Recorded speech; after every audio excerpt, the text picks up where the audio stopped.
একটা মাহফিল ওই রাস্তাঘাটে দোকানপাটে বিভিন্ন জায়গায় অনর্থক ঘুরতো না, ঠিক না বেঠিক? আল্লাহ আমাদের অত্র এলাকার যুবক ভাই মুরব্বী বাবাজিদেরকে আমি অনুরোধ করব, মাদ্রাসার মহব্বতে অল্প কিছু সময় মাহফিলে চলে আসেন।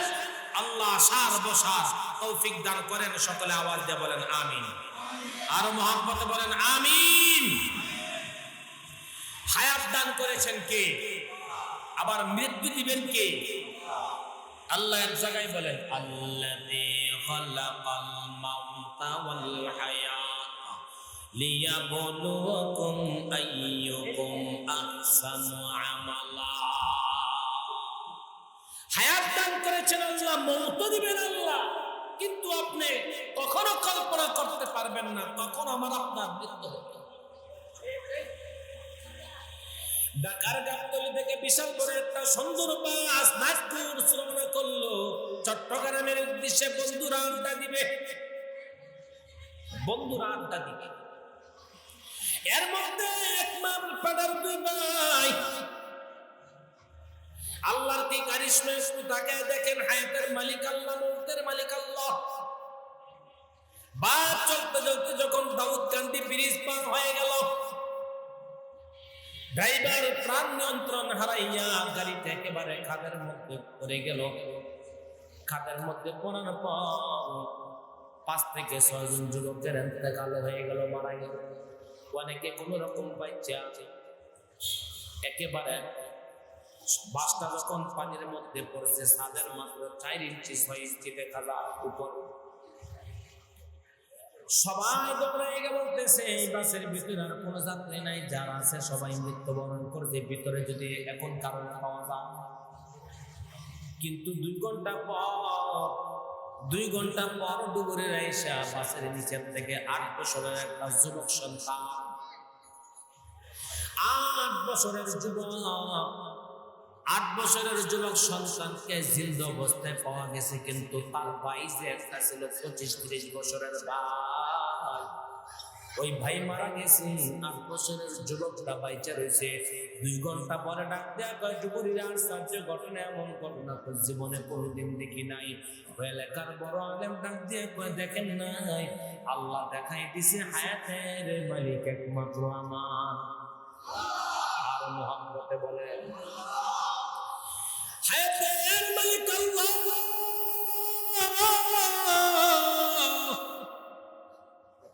মৌতের মালিক আল্লাহ।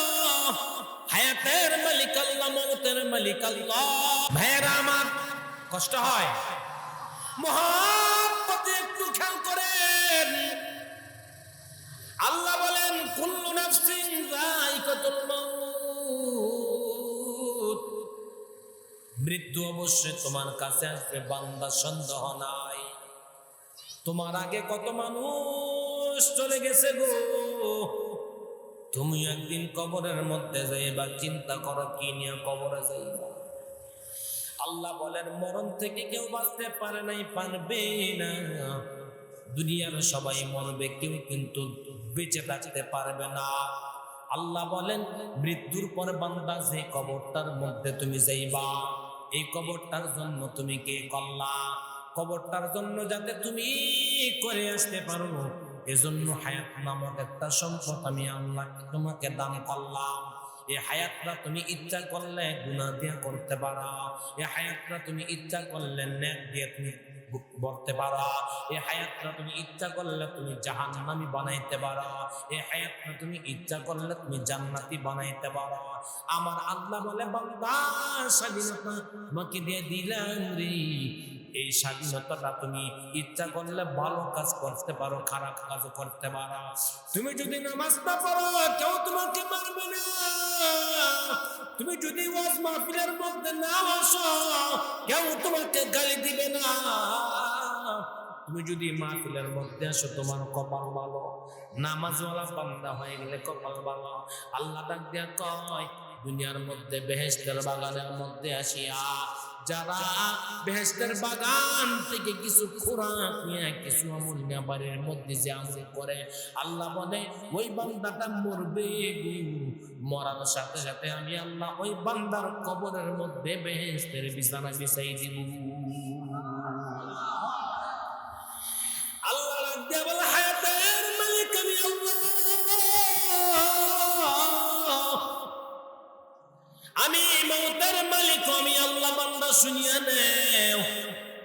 কারণ মৃত্যুটা যে তোমার কাছে আসবে কোনো সন্দেহ নাই।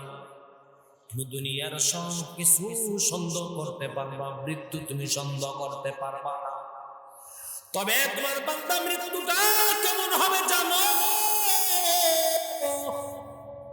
বলে কেমন মৃত্যু হবে? যেই মৃত্যুটা হওয়ার সাথে সাথে তোমার রূহটাকে যখন আল্লাহ আজরাইল যখন ওই আসমানের দিকে নিয়ে যাবে গো, তখন আসমানের ফেরেশতারা ডাক দিয়ে বলবে এটা কার রূহ? বলে এমন একটা আল্লাহ পাকের বান্দার রূহ নিয়ে আইছি। বলে কার রূহ? ওই বান্দাটা বড় গরিব মানুষ, গরিব মানুষ। বলে এই বান্দাটা কেমন গরিব, কেমন গরিব? তাফসীরের কিতাবের মধ্যে আছে গো, ওই বান্দাটা মাথার মধ্যে একটা পাতি নিয়া তরকারি বিক্রি করতো মানুষের বাড়িতে বাড়িতে, গ্রামে গ্রামে হাইতে হাইতে ডাক দিয়া বলতো তরকারি লাগবো নই, তরকারি লাগবো নি। কি কোন এমন আছে না তরকারিওয়ালা ভাই? কথা কোন না কে? বলে ওই তরকারিওয়ালার কথাটা আল্লাহ পাক নবীকে জানাই দিয়েছেন। নবী গো দেখেন তরকারিওয়ালার কত দাম, যদিও গরিব মানুষ তরকারিওয়ালার কত দাম। ওই তরকারিওয়ালা আল্লাহর বান্দা গ্রামে গ্রামে হেঁটে হেঁটে মানুষের বাড়িতে বাড়িতে গিয়ে তরকারি বিক্রি করে গো। কিন্তু আল্লাহর বান্দার একটা গুণ আছে, একটা গুণ। বলে কি গুণ? আল্লাহর বান্দা তরকারি বিক্রি করার ফাঁকে ফাঁকে নামাজ কাজা করে না। জোরে কোন আল্লাহু আকবার। যখন মসজিদ থেকে আযান দেয়, আসসালাতু খায়রুম মিনান নাওম, এই আওয়াজ শোনা যায় কি যায় না? জোরে কর। বলে কেমনে শোনা যায়, কেমনে শুনবো?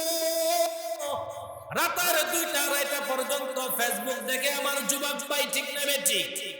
2টা পর্যন্ত ফেসবুক দেখলে 4টা বাজার আজান কিভাবে শুনবে? শুনবে? বলে 2টা বাজে, 2:30 বাজে, 3টা বাজে যায়, গেমস খেলতে খেলতে যুবক নষ্ট হয়ে যেতেছে। যুবকের খবর নাই, নিজের জীবনকে নষ্ট করে দিতেছে, নিজের জিন্দেগি বরবাদ করে দিতেছে। মা বাবা এখন তারে ধ্বংসের জন্য বদদুয়া করে। এমন মা বাবা আছে সন্তানরে বদদুয়া দেয়। বলে কেন?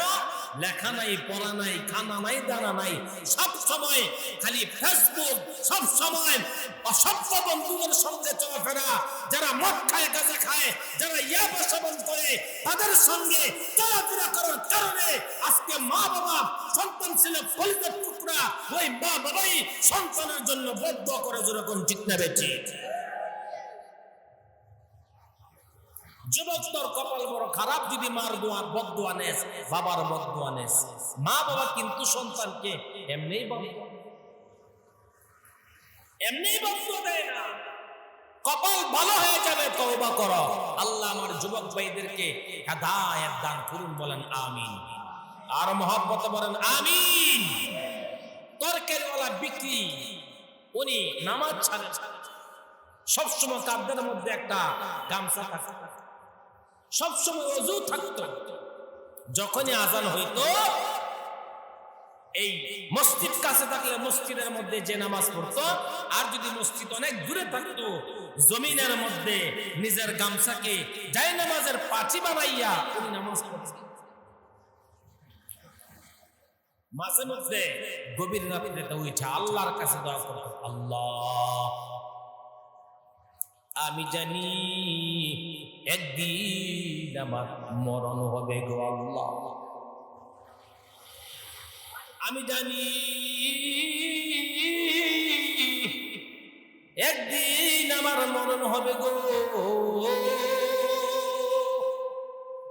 আল্লাহর কাছে 2টা হাত তুলে দোয়া করবো, আল্লাহ আমার মরণটা তুমি সিজদার হালাতে দিও গো আল্লাহ। আল্লাহু আকবার। আমার মরণটা তুমি নামাজের মধ্যে যখন যাইব সিজদার হালাতে দিবা গো। আল্লাহর কাছে দোয়া করতো। কয়জন আমরা আছি? আল্লাহর কাছে তাহাজ্জুদের নামাজের সময়ে দোয়া করছেন, আল্লাহ আমার যখন মরণ আসবে তাহাজ্জুদের নামাজের সিজদার হালাতে দিবা গো, আমার যখন মরণ আসবে রমজান মাসে দিবা, আমার যখন মৃত্যু হবে তখন আল্লাহ রোজা অবস্থায় দিবা, আমার যখন মৃত্যু হবে আল্লাহ তখন আমাকে এমন সময় মৃত্যু দিবা যেই সময়ে মরলে আমার কপাল ভালো গো, এমন সময় মৃত্যু তুমি আমাকে আল্লাহ দান করবা।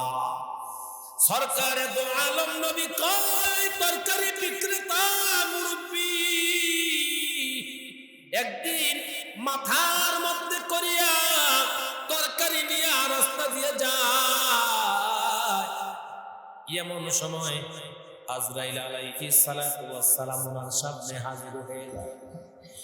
ডাক দিয়ে বলতেছে, ভাই আমি আজরাইল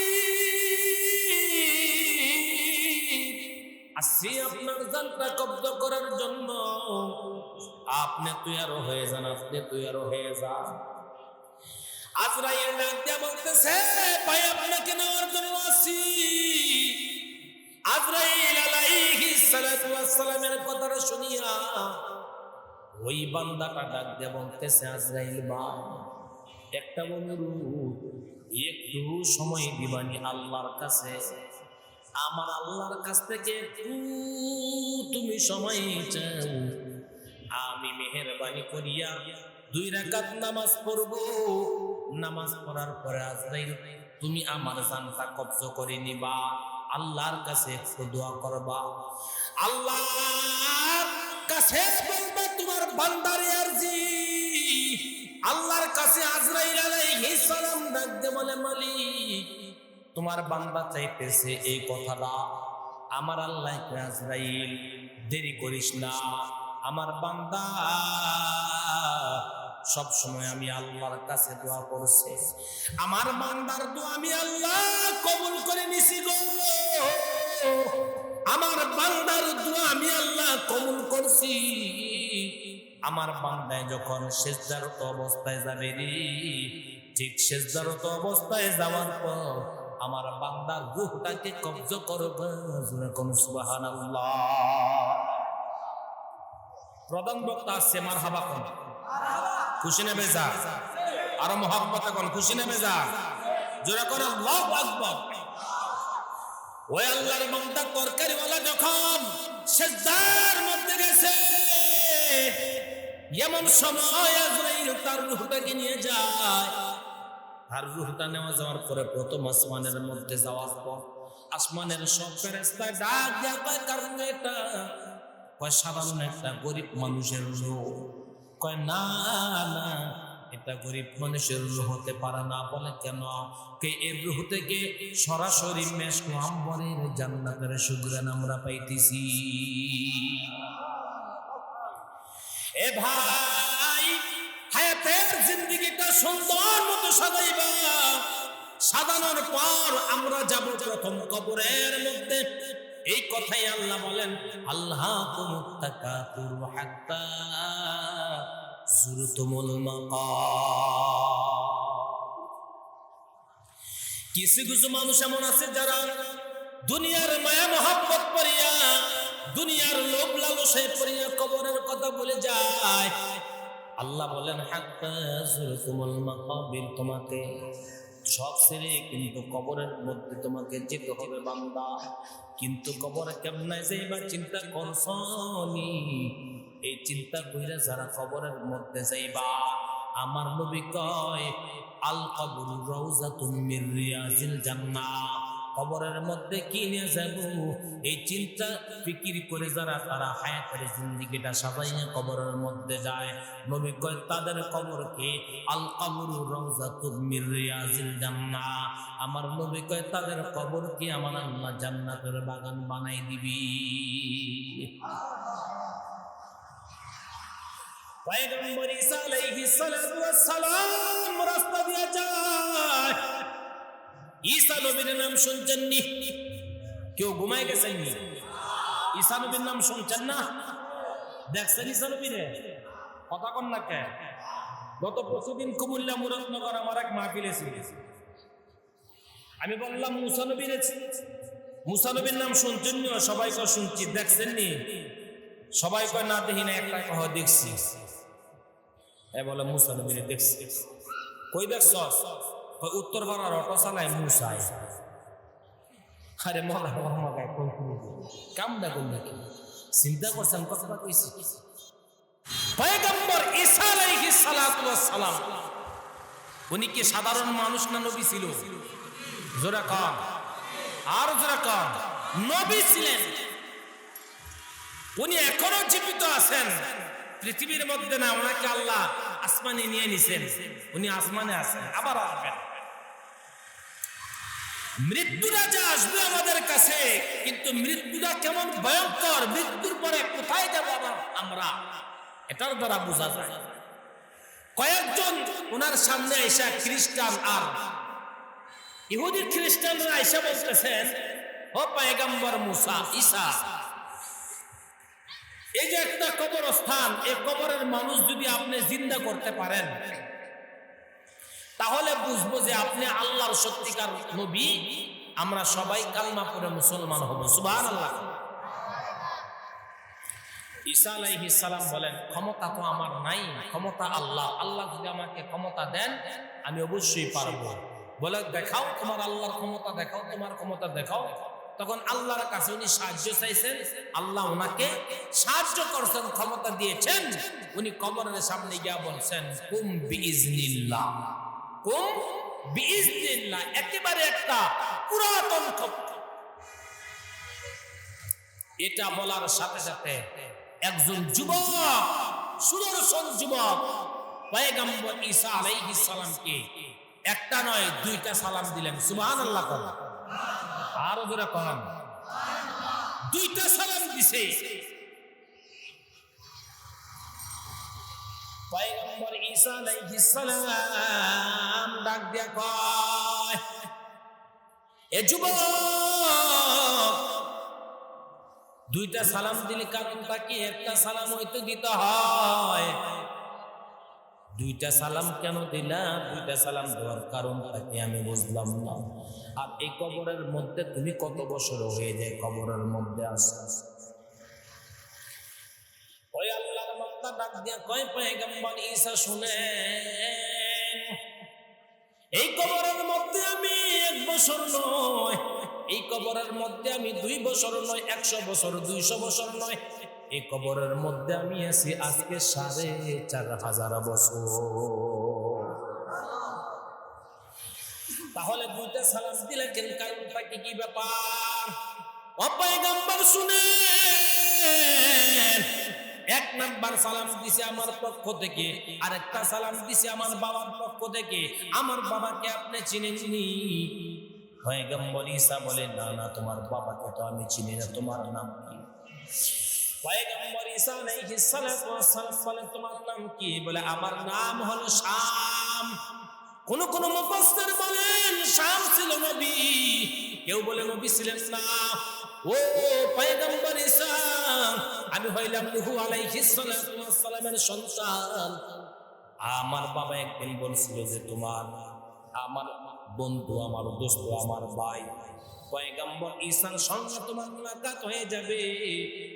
তোমার যখন ঈসা নবীর সঙ্গে সাক্ষাৎ হবে, তখন আমি নূহের পক্ষ থেকে ঈসা নবীর সালাম দিবা।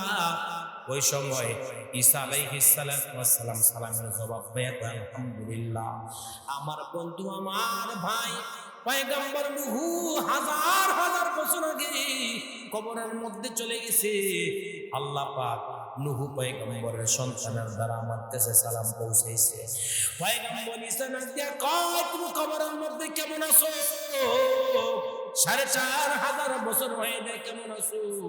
পয়গম্বর ঈসা আলাইহিস সালামের কথা শুনিয়া শাম ডাক দিয়ে কয়, ঈসা নবী গো শুনেন, আমার আল্লাহ ছাড়া কেউ জানে না, আজকে 4500 বছর হয়ে যায় আমি কবরের মধ্যে আছি। আমার মৃত্যুর এমন কষ্ট হয়েছিল, মৃত্যুর কষ্টটা আজকে 4500 বছর হয়ে যায়। কষ্টের কথাটা আমি পয়গম্বরের সন্তান, আমি শাম বলতে পারি না। জোরে কোন সুবহানাল্লাহ। বলে আমার মৃত্যুটা এমন কষ্ট ছিল, আমার রূহটাকে আজরাইল এই কায়রুল দিয়ে বের করছিল, আমি বড় কষ্ট পাইছিলাম, জীবনে এমন কষ্ট পাই না। পয়গম্বরের সন্তান হওয়ার পর মৃত্যুর কথা স্মরণ করিয়া, মৃত্যুর কথা স্মরণ করে ঈসা নবীকে জানাই দিছে। আল্লাহ বলেন, নবী গর্বে জানিয়ে দেন আমার বান্দাদেরকে, দুনিয়ার লোভ লালসা ছাড়িয়ে যেন কবরের কথা চিন্তা করে নেয়, কারণ কবরের মধ্যে কোনো ভাই বন্ধু আত্মীয় স্বজন কারণে পাওয়া যাবে না। আমার নবী কয়, আউতাফুরাতুম মিন কুফারিন না, কবরটা হবে কার জন্য? জাহান্নামের গর্ত। বলে কেমন গর্ত হবে জানো?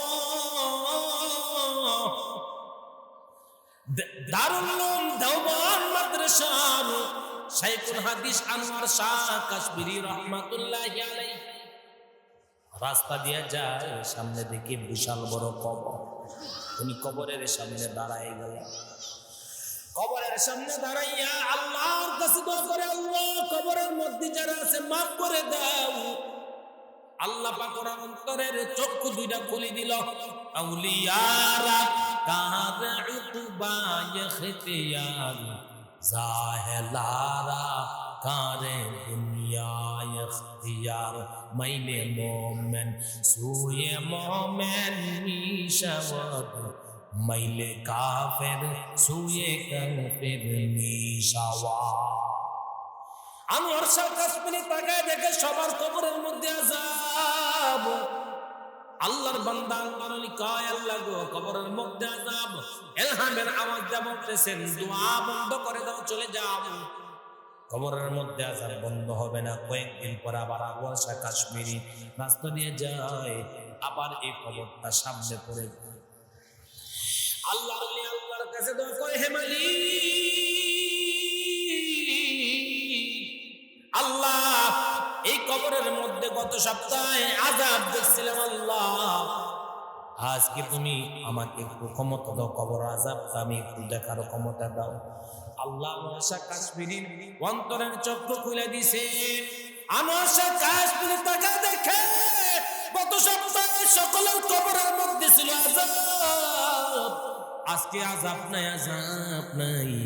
আজকে আনোয়ার শাহ কাশ্মীরি অন্তরের চক্ষু দিয়া তাকায় দেখে পুরা কবরকে আমার আল্লাহ বেহেশতের বাগান বানাই দিছি।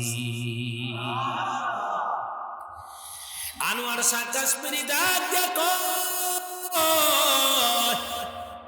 এলাকার এক মুরব্বিরে ডেকে কয়, গত সপ্তাহে কবরের মধ্যে আযাব ছিল, এই সপ্তাহে আযাব নাই, কারণটা কি? তুমি কি আমল করছো? এক মুরব্বি চোখের পানি ফালাইয়া ডাক দেখো, হুজুর কোন আমল করি নাই, তবে গত সপ্তাহে এই 2-3 দিন আগে পাশে একটা মাদ্রাসা আছে, মাদ্রাসার একজন তলেবেলে ইলম ছাত্র আছে, 7 পারা কোরআনের হাফেজ, 7 পারা কোরআন শরীফ মুখস্থ করে পানির মধ্যে পড়ে আল্লাহর বান্দা মারা গেছে। এই 3 দিনের মধ্যে তার লাশটা দাফন কাফন করে কবরের মধ্যে রাখছি।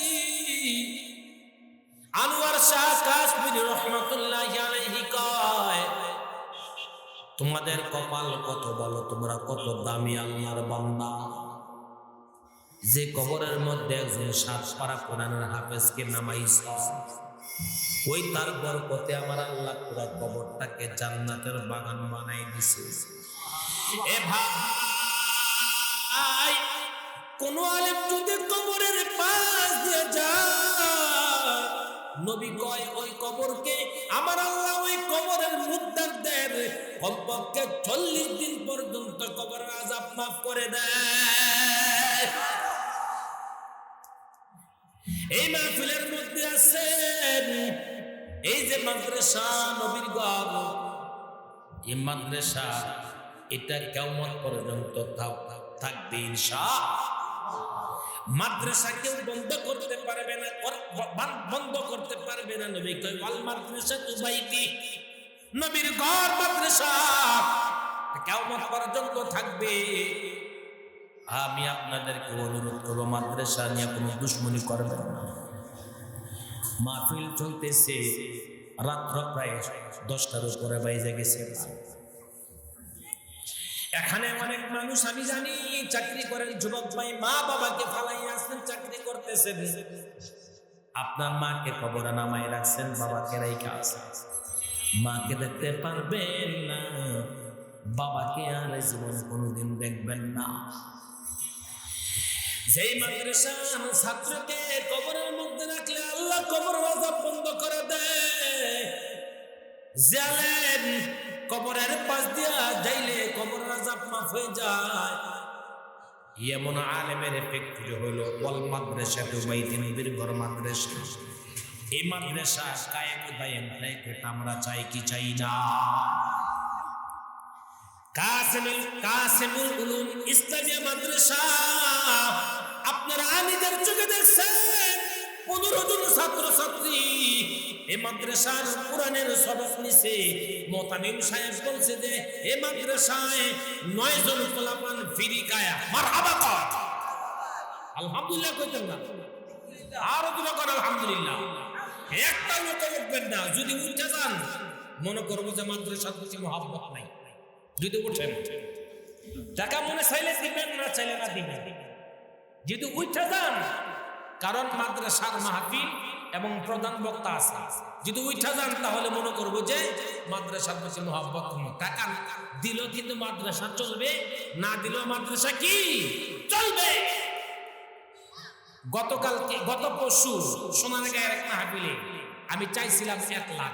কয় লাখ আমাকে দিয়েছেন কালেকশন করার জন্য? 1 লাখ চাইছি। আল্লাহর এক বান্দা বলছে মসজিদের ছাদরা ঢালাই দিতে কত লাগবে? ছাদ ঢালাই। তো এলাকার যিনি মসজিদের সভাপতি মুরব্বী মানুষ হাজী সাহেব, উনি বলতেছেন প্রায় 11 লক্ষ টাকার দরকার। উনি একাই বলছে যে 2 দিনের মধ্যে আমি 11 লক্ষ টাকা দিয়ে দিব। মারহাবা কর। আরে ভাই, কোত্থেকে আল্লাহর ফেরেশতা পাঠায় দেয়, আপনি টেরি দেবেন? ঠিক না বেটি? এ ভাই, এই মাদ্রাসা নবীর ঘর মাদ্রাসা, একটু চাউলটা কমাই দেন ভাই, একটু কমাই দেন। নবীর ঘর মাদ্রাসা, মাকে নামাইছেন, বাবাকে নামাইছেন। এই মাহফিলে কত প্রধান অতিথি, বিশেষ অতিথি, সভাপতিবৃন্দ আছেন। আমি সবার জন্য দোয়া করব। প্রথমে একজন আল্লাহর বান্দা কে আছেন, এই মাদ্রাসার জন্য মা বাবার নামে আপনার মা বাবা 10,000 টাকা কুরবানি করবেন। হুজুর আমার মা নাই, আমার বাবা নাই, আমি 10,000 টাকা আল্লাহ নবীর ঘর মাদ্রাসার মধ্যে দিয়ে দিলাম। কত ছাত্র লেখাপড়া করতেছে, গভীর রাত্রে যাইবে।